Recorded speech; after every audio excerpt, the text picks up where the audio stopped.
partager avec vous quelques pensées sur une église, l'église de Philippe. Et nous allons naturellement lire dans l'épître aux Philippiens. Tout à l'heure, en introduisant l'un des chants, notre frère Éric disait que nous chantons avec joie. Et vous savez que l'épître aux Philippiens a été surnommé, oui, j'ai entendu plus fort, oh.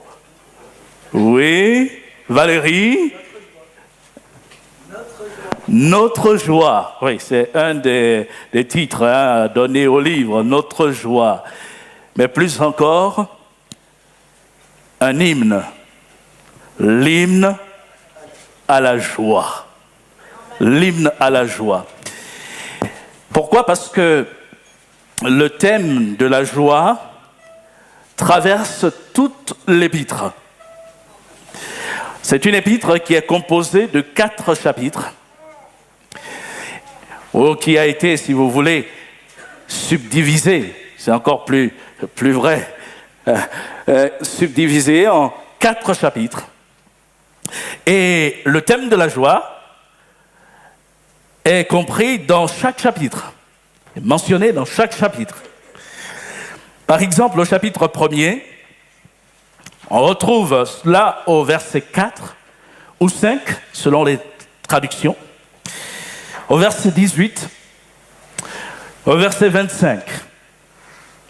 Au chapitre 2, on le retrouve au verset 2, verset 17, verset 18. Au chapitre 3, on le retrouve dès le premier verset. Au chapitre 4, on retrouve la mention de la joie au verset 1er, 4 et 10. Donc on parcourt ainsi toute l'épître et sans cesse, l'apôtre Paul va faire mention de la joie qu'il éprouve lui, et la joie dans la personne de Jésus-Christ et la joie que doit éprouver tout disciple de Christ. Et vous avez compris que ces propos s'inscrivent dans une démarche d'édification de Christ, de l'Église de Christ, afin de considérer l'œuvre que Jésus a accomplie pour nous attirer à lui et nous réconcilier avec le Père. Nous allons donc lire quelques versets. Un premier texte au chapitre 1er, à partir du verset 1er, Paul dit ceci: Paul et Timothée, serviteurs de Jésus-Christ, à tous les saints en Jésus-Christ qui sont à Philippe, aux évêques et aux diacres, que la grâce et la paix vous soient données de la part de Dieu notre Père et du Seigneur Jésus-Christ. Je rends grâce à mon Dieu de tout le souvenir que je garde de vous, ne cessant dans toutes mes prières pour vous tous, de manifester ma joie au sujet de la part que vous prenez à l'Évangile, depuis le premier jour jusqu'à maintenant. Je suis persuadé que celui qui a commencé en vous cette bonne œuvre la rendra parfaite pour le jour de Jésus-Christ. Amen. Nous pouvons arrêter là notre première lecture. Nous allons lire d'autres textes. Vous avez donc noté que l'apôtre Paul fait mention de sa joie. Je reprends les versets 3 à 5. Il dit: je rends grâce à mon Dieu de tout le souvenir que je garde de vous, ne cessant dans toutes mes prières pour vous tous de manifester ma joie au sujet de la part que vous prenez à l'Évangile depuis le premier jour jusqu'à maintenant. Et le premier point que je voudrais souligner, des trois que j'aborderai ce matin, est le suivant. L'apôtre Paul se réjouissait au sujet de l'église de Philippe. C'était une église qui inspirait la joie, qui amenait l'apôtre à considérer l'œuvre accomplie par Dieu. Et quand il considérait avec du recul les années étant passées, quand je parle d'années passées, je considère l'instant où, pour la première fois, Paul a annoncé l'évangile à Philippe et que l'Église s'est constituée. Et je considère aussi le temps écoulé jusqu'au moment où Paul se trouvait en prison à Rome. Bien des années se sont écoulées, mais l'Église de Dieu demeure. L'œuvre de Dieu se fait parce que c'est Jésus qui bâtit son Église. Et l'apôtre peut en éprouver une grande joie de voir que le Seigneur est fidèle et amène chaque croyant, chaque fidèle à s'attacher à lui. Parlant des circonstances de la fondation de l'église de Philippe, j'en toucherai quelques mots. Vous savez que Paul n'avait pas, lui, conçu personnellement le projet d'aller, à ce moment même, lors de son deuxième voyage missionnaire, d'aller à Philippe. Il voulait évangéliser l'Asie. Le Saint-Esprit l'en a empêché. Puis, pendant son sommeil, une nuit, il a eu la vision d'un Macédonien qui lui disait « Passe en Macédoine et secours-nous ». Et c'est ainsi que, comprenant la direction de l'Esprit, l'apôtre Paul et son équipe missionnaire se sont rendus en Macédoine. Et la première ville de la Macédoine qui a été évangélisée, c'est la ville de Philippe. La première personne convertie au travers du témoignage de l'évangile annoncé par l'équipe missionnaire a été Lydie, la vendeuse de pourpre. Et puis, dans cette même ville de Philippe, l'apôtre Paul a vu la gloire de Dieu. La pythonisse qui allait au-devant d'eux et qui criait « Ces hommes sont des serviteurs du Dieu très haut, ils vous annoncent une voie du salut ». Cette femme, exploitée par des hommes qui tiraient profit de ses pronostics, a été complètement délivrée par la puissance du Seigneur. Mais cette délivrance, ce bienfait de Dieu, a aussi engendré des persécutions, des souffrances. Paul et Silas se sont retrouvés roués de coups, jetés en prison.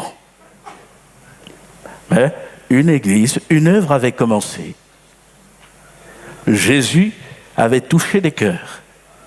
Et un noyau de personnes s'était attaché à Jésus-Christ. On voit dans la naissance même de l'église de Philippe que Dieu est en sa main, mais il y a un ennemi des âmes qui ne dort pas. Il est vaincu, chassé de la vie d'une personne dont il s'était rendu maître et avait usé d'autorité. Il ne lâche pas prise néanmoins et il revient à la charge, procurant ou engendrant des souffrances, des persécutions aux hommes de Dieu afin de les décourager. L'ennemi peut se déchaîner, mais l'œuvre de Dieu demeure. C'est Jésus qui bâtit son Église. Et Jésus, certes, a connu la mort, mais il est vivant. Et tant que Jésus sera vivant, l'Église restera debout. Et je disais tout à l'heure que bien des années après, l'apôtre Paul peut considérer le parcours de l'Église. Et il peut dire qu'il se réjouit de l'œuvre de Dieu. Il se réjouit au sujet de cette Église. Pourquoi ? Parce qu'elle prend part à l'Évangile. Et il dira, depuis le premier jour, Entendez par là, depuis le jour où le message a été annoncé dans votre ville, jusqu'à maintenant, vous prenez part à l'évangile. Et ça ne pouvait que réjouir l'apôtre. Et nous trouvons là, dans le parcours de l'église de Philippe, une exhortation, un encouragement pour toute église locale et pour l'église de Dieu dans son ensemble. Et nous sommes là membres les uns des autres du corps de Christ et nous voulons nous souvenir de la manière dont le Seigneur a touché notre cœur et nous souvenir aussi comment le Seigneur s'est servi des uns et des autres pour nous amener à lui. Et cet évangile qui a bouleversé notre cœur, qui a bouleversé notre vie, ça a été une révélation. Personne de Jésus-Christ, Dieu venu sur la terre. Et ce témoignage ne nous a pas laissés indifférents et insensibles au point qu'une démarche de foi s'est mise en route et nous nous sommes résolument rapprochés de Jésus pour lui appartenir, pour l'aimer. Pour combien de temps? Hein? Éternellement. Pour une durée indéterminée, mais en fait pour l'éternité. Gloire au Seigneur. Et ce témoignage doit retentir encore dans notre cœur. Et nous voulons manifester le même élan d'amour pour le Seigneur qui ne change pas, parce qu'il n'a ni changement, ni ombre de variation. Jésus est vivant. Et que son œuvre puisse encore nous donner d'éprouver cette joie dans le Seigneur. Une église qui pouvait réjouir le cœur de l'apôtre, de l'homme de Dieu, mais une église qui pouvait surtout réjouir le cœur de Jésus, le cœur du Seigneur. Et je voudrais aborder là une pensée parlant de cette joie qu'éprouvait l'apôtre et lorsqu'il dit de la part que vous prenez à l'évangile depuis le premier jour. Alors, un petit échange très rapide. Comment comprenez-vous cette parole de Paul quand il parle de la part prise par l'Église à l'évangile? L'évangélisation, le témoignage. Oui. Le témoignage de la parole de Dieu. Oui. Alors c'est la même pensée qui est exprimée. C'est l'implication de l'Église dans le témoignage et la diffusion de la parole de Dieu, de l'Évangile. On peut retenir déjà ce point, et ce depuis le premier jour. Cette pensée est plus explicite lorsque, au dernier chapitre, l'apôtre va dire ceci, donc chapitre 4, verset 10, « J'ai éprouvé une grande joie. » Vous voyez, hein? Pourquoi? Il dit « J'ai éprouvé une grande joie dans le Seigneur, de ce que vous avez pu enfin renouveler l'expression de vos sentiments pour moi. Vous y pensiez bien, mais l'occasion vous manquait. Ce n'est pas en vue de mes besoins que je dis cela, car j'ai appris à être content dans l'état où je me trouve. Je sais vivre dans l'humiliation et je sais vivre dans l'abondance. En tout et partout, j'ai appris à être rassasié et à avoir faim, à être dans l'abondance et à être dans la disette. Je puis tout par Christ qui me fortifie. Cependant, vous avez bien fait de prendre part à ma détresse. Vous le savez vous-même, Philippiens, au commencement de la prédication de l'Évangile, lorsque je partis de la Macédoine, aucune église n'entra en compte avec moi pour ce qu'elle donnait et recevait. Vous fûtes les seuls à le faire, car vous m'envoyâtes déjà à Thessalonique et à 2 reprises de quoi pourvoir à mes besoins.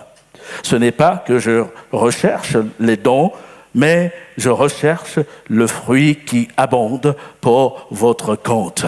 On peut arrêter là notre lecture. La pensée est précise. L'église de Philippe a assisté l'apôtre Paul dans l'œuvre qu'il accomplissait, et ce, dès le commencement. Et c'est une église qui a partagé la vision de l'apôtre Paul, de l'évangélisation d'autres villes, d'autres contrées. Et on voit là que c'est une démarche qui a été louable. Et l'apôtre pouvait s'en réjouir. Et quand il parle de la part prise par cette église à l'évangile, il veut notamment souligner cet engagement, cette participation active à l'évangélisation et à la propagation du message du salut à travers le monde. Gloire à Dieu. Et toute église est appelée à prendre sa part. Par notre témoignage personnel, là où nous nous trouvons, mais aussi prendre notre part en soutenant le travail qui se fait pour que d'autres encore soient sauvés.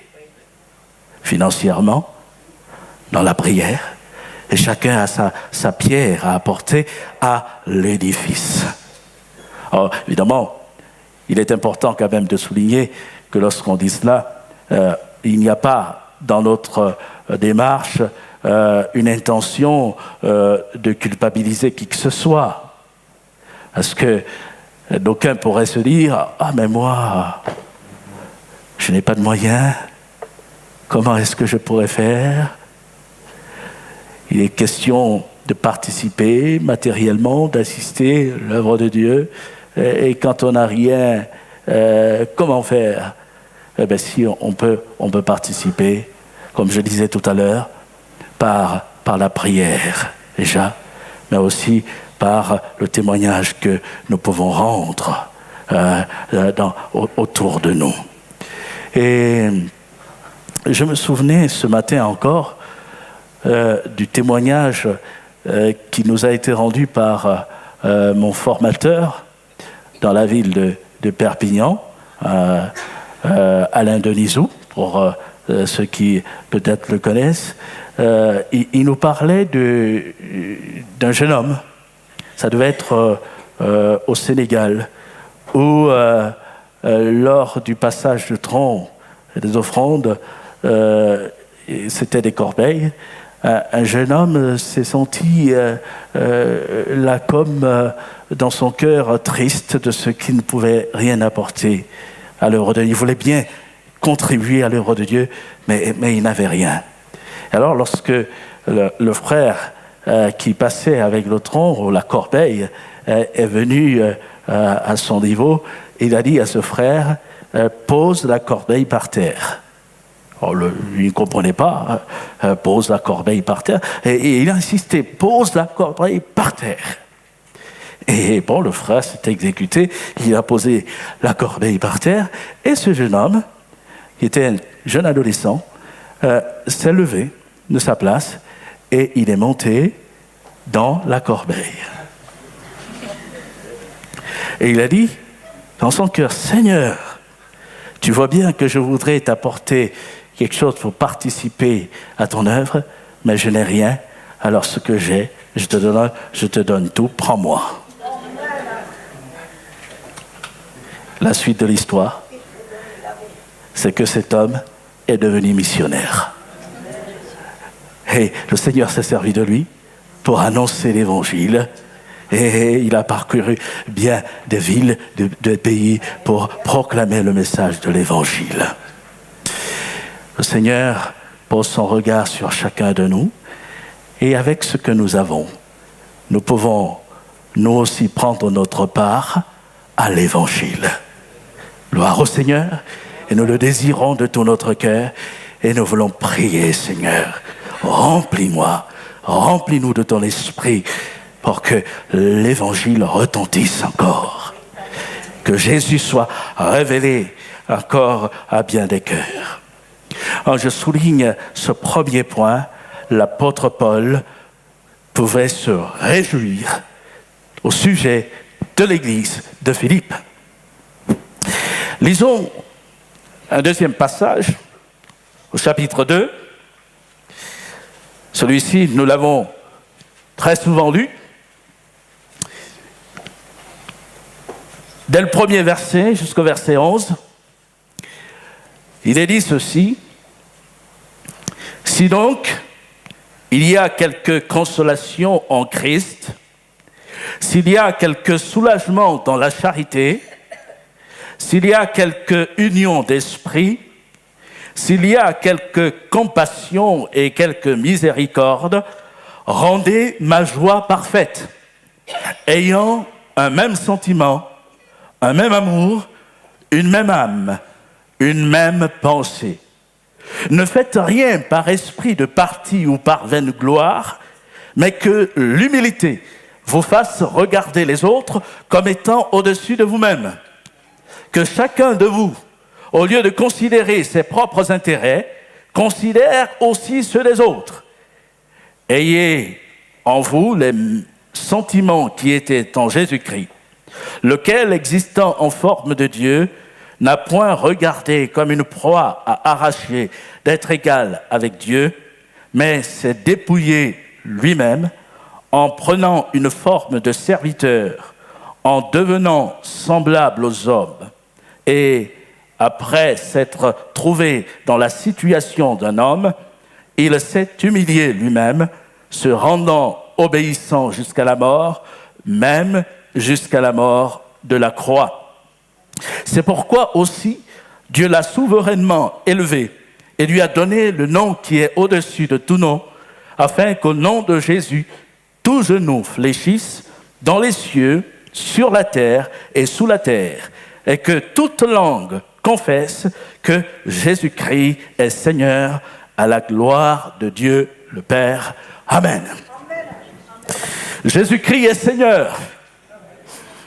Mais nous allons rester fidèles à ce thème que nous avons choisi d'aborder ce matin, celui de la joie. L'apôtre Paul va dire au verset 2, « Rendez ma joie parfaite. » Rendez ma joie parfaite. On note que Paul se réjouissait déjà au sujet de l'église de Philippe. Et pourtant, il va dire « Rendez ma joie parfaite ». Ce qui nous amène à dire que dans l'expérience de cette joie en Christ qu'il pouvait éprouver, Paul n'était pas totalement rassasié. Il se réjouissait et il voulait se réjouir encore. Et il y a là une recommandation. Rendez ma joie parfaite. Et on pourrait se dire, mais comment cette Église pouvait-elle rendre la joie de Paul parfaite? C'est-à-dire accomplie, pleine, entière. Alors comment? Après tout ce qu'il a déjà dit? Oui. Je vous sollicite, mes frères et sœurs, je vous rends participants de ce partage et de cette édification. En ayant des sentiments de Christ. Rendez ma joie parfaite. Et il dira, ayant un même sentiment, un même amour, une même âme, une même pensée. On entend presque ce commandement. Tu aimeras le Seigneur ton Dieu de tout ton cœur, de toute ton âme, de toute ta pensée. Jésus, quand il reprend ce passage, ajoutera même de toute ta force. Une même pensée, un même amour, même sentiment dans le Seigneur. En fait, l'unité du corps. Le corps sera fort et pourra aller de l'avant. L'évangile pourra retentir avec plus de force quand les membres qui composent le corps, les membres du corps de Christ, auront une même vision, partageront une même pensée et demeureront dans l'unité, dans l'amour. C'est un beau programme de vie. Gloire au Seigneur. Un beau programme de vie. Et que le Seigneur nous donne de le mettre en route, chacun pour notre part. Chacun pour notre part. Parce que nous sommes invités chacun à nous inscrire dans ce programme. Et quand on relève tout ce que l'apôtre Paul dit, on est bien conscient que ce n'est pas une entreprise humaine. Nous sommes combien? Bon, on va dire environ peut-être 180 ce matin réunis. Il y a quelques absents. Et si on parle de l'église ADD, par exemple de Côte-d'Or, on va dire 200. Alors 200 personnes, on est à un même sentiment, une même pensée, un même amour. C'est vous dire le travail qu'il y a à faire. Quand je dis le travail, je ne vous vise pas, mes bien-aimés. Moi-même, je suis dans le lot. Le travail qu'il y a à faire dans ce sens qu'il y a tellement de divergences. On est tellement différents les uns des autres. Mais c'est possible. C'est le miracle de Christ. Le miracle du Saint-Esprit. Et d'ailleurs, l'apôtre est tellement conscient que cela ne peut pas être une entreprise humaine qu'il va prendre la référence, le modèle parfait. En fait, il renvoie à Jésus-Christ. Que personne d'entre vous ne considère seulement ses propres intérêts, mais considère aussi ceux des autres. Et à l'image de Christ, qui, lui, n'a pas considéré ses intérêts, mais qui s'est dépouillé lui-même et qui est venu sur la terre. Et quand on considère ce que Jésus est venu accomplir et qu'on a les regards sur lui et qu'il y a au-dedans de nous cette œuvre du Saint-Esprit qui nous pousse et qui nous amène à aspirer à lui ressembler.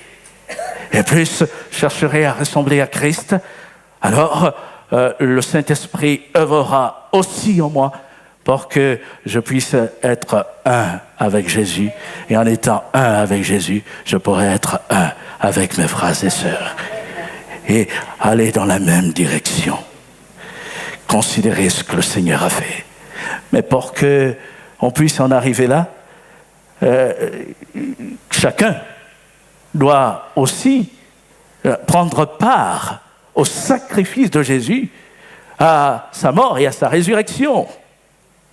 Il faut déjà dire oui au Seigneur et lui donner sa vie, recevoir ce que Christ a fait comme une œuvre qui nous concerne personnellement, directement. C'est pour moi qu'il a donné sa vie. C'est pour moi qu'il s'est dépouillé. C'est pour moi qu'il est venu comme un esclave sur la terre, pour reprendre le mot dans le texte original. Si c'est pour moi, c'est pour mon péché. C'est pour moi qu'il est mort, qu'il s'est rendu obéissant jusqu'à la mort. C'est pour moi qu'il a connu les antres de la terre, qu'il a été enseveli. Mais c'est aussi pour moi qu'il est ressuscité, pour mon péché, pour me délivrer. Et je veux m'approprier cette œuvre, son salut, pour ma part, afin de pouvoir aussi répondre à son appel, de le faire connaître aux autres, ne pas rester en marge de ce salut, comme cela a été rappelé au travers d'une pensée ce matin, et qu'à chacun de nous puisse déjà ouvrir son cœur au Seigneur et donner sa vie à Jésus dès maintenant. C'est une église qui pouvait encore réjouir le cœur de l'apôtre Paul, une église qui pouvait encore réjouir le cœur du Seigneur en prenant part à l'œuvre de Christ par un engagement total, mais aussi par une unité réelle, chacun étant lié aux membres du corps pour que la gloire de Jésus soit manifestée.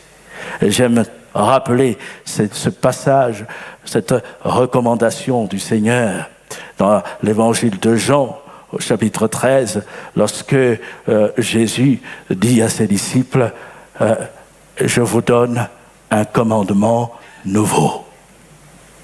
De mémoire, verset 34, « Je vous donne un commandement nouveau, aimez-vous les uns les autres. » Et le Seigneur ajoutera « Comme je vous ai aimé, vous aussi, aimez-vous les uns les autres. » À ceci, tous connaîtront que vous êtes mes disciples, si vous avez de l'amour les uns pour les autres.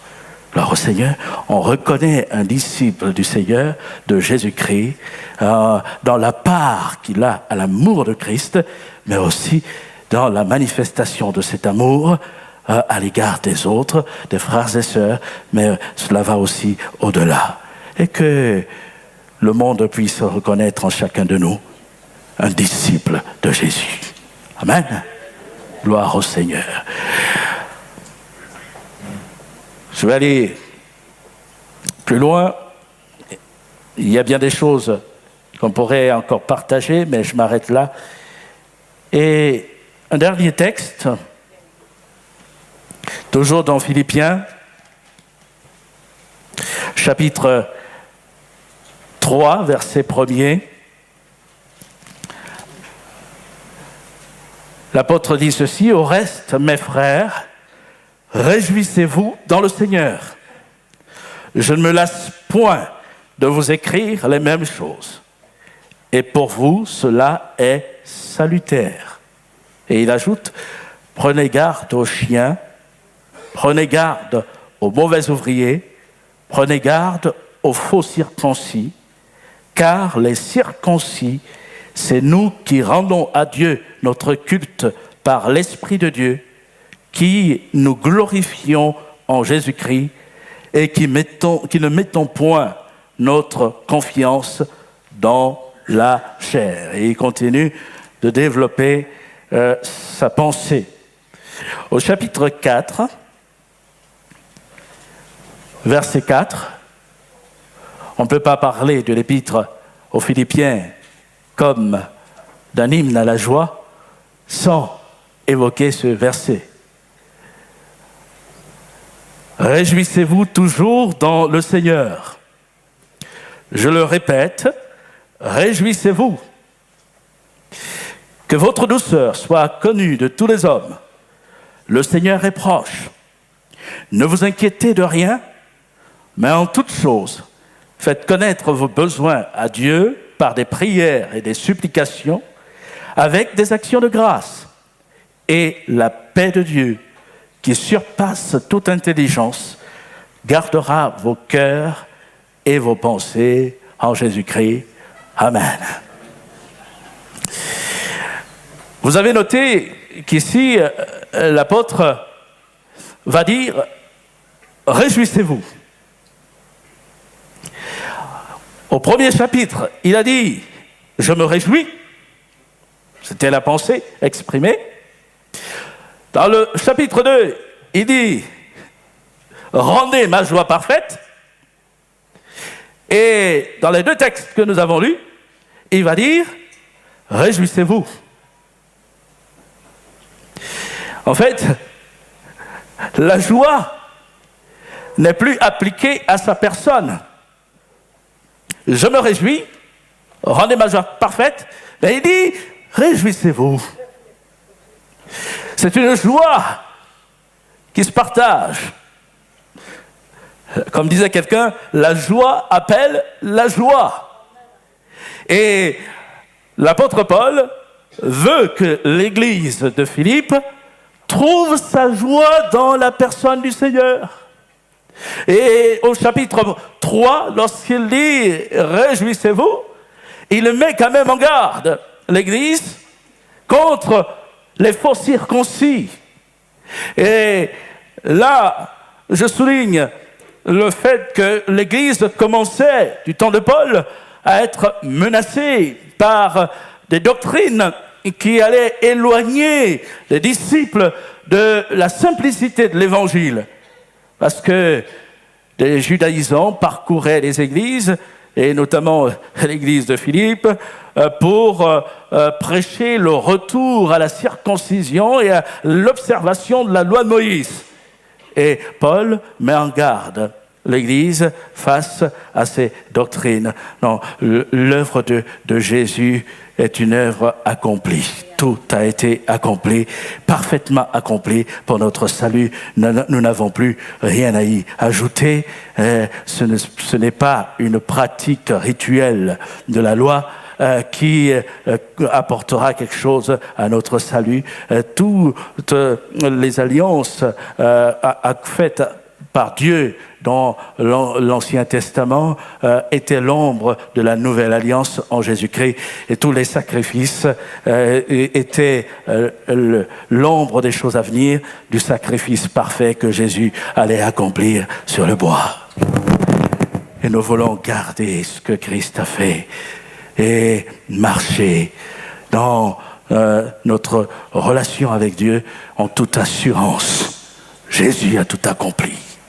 Et il est important que je puisse avoir une vision claire à l'œuvre déjà parfaitement accomplie par le Seigneur, afin de ne pas plonger et revenir au principe même de la loi, qui consiste à dire « je vais fournir des efforts pour accéder au salut ».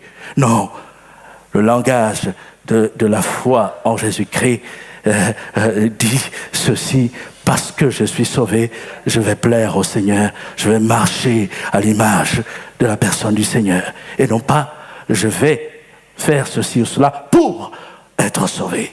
Non, que le Seigneur puisse nous donner encore de demeurer dans l'évangile tel qu'il nous a été apporté, l'évangile de la grâce. Jésus est mort pour moi, il est ressuscité, il est vivant, il a changé ma vie, et par lui je suis né de nouveau, une nouvelle créature, et il m'invite à marcher selon son conseil dans la sanctification, pour que cette relation avec lui soit entretenue au quotidien. Et je ne vais pas me laisser distraire dans ma marche par toutes sortes de pensées, de doctrines qui m'éloignent plutôt de son œuvre et de sa personne.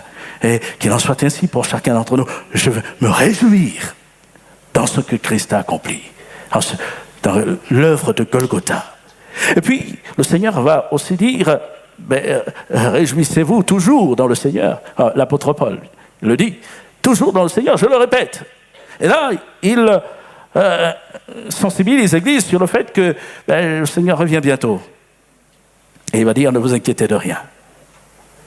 Dans notre marche, jusqu'à ce que le Seigneur revienne, nous voulons bannir l'inquiétude, la crainte, et nous voulons nous attacher à lui. Et il ajoutera, mais dans tous vos besoins, faites connaître vos besoins à Dieu par des prières, des supplications, avec des actions de grâce. Faites connaître vos besoins. Le Seigneur est notre confident, notre ami le plus sûr. Et je peux tout lui dire. Je peux lui confier tous mes besoins. Je peux lui exprimer l'état de mon cœur. Je peux lui exprimer ma douleur. Je peux lui exprimer ce qui me préoccupe. Venir à lui et ne rien lui cacher et trouver en lui le secours. L'apôtre ne dit pas que toutes nos prières seront exaucées comme nous l'entendons. Il ne dit pas que Dieu nous donnera tout ce que nous lui demandons. Mais il dit, et la paix de Dieu, qui surpasse toute intelligence, gardera vos cœurs et vos pensées en Jésus-Christ. La paix de Dieu est la réponse parfaite. Au-delà d'autres exaucements, il y a ce socle de la paix du Seigneur qui doit nous soutenir et nous permettre d'avancer les regards fixés sur Jésus. Et que cette paix soit notre soutien à chacun et qu'ainsi nous puissions nous réjouir dans la personne de Jésus. Gloire au Seigneur. Alors que l'Église de Dijon, la Côte d'Or, que les églises, et là je me tourne vers le frère qui a passé ces moments avec nous et d'autres frères qui viennent d'ailleurs, que les églises du Seigneur puissent encore se réjouir dans la personne de notre bien-aimé Sauveur. Je récapitule le fil de la pensée de l'apôtre. Paul se réjouit, je me réjouis. Paul voulait se réjouir encore, rendez ma joie parfaite. Et Paul voulait que l'Église se réjouisse dans le Seigneur. Réjouissez-vous dans le Seigneur. Et que le nom de Jésus soit glorifié.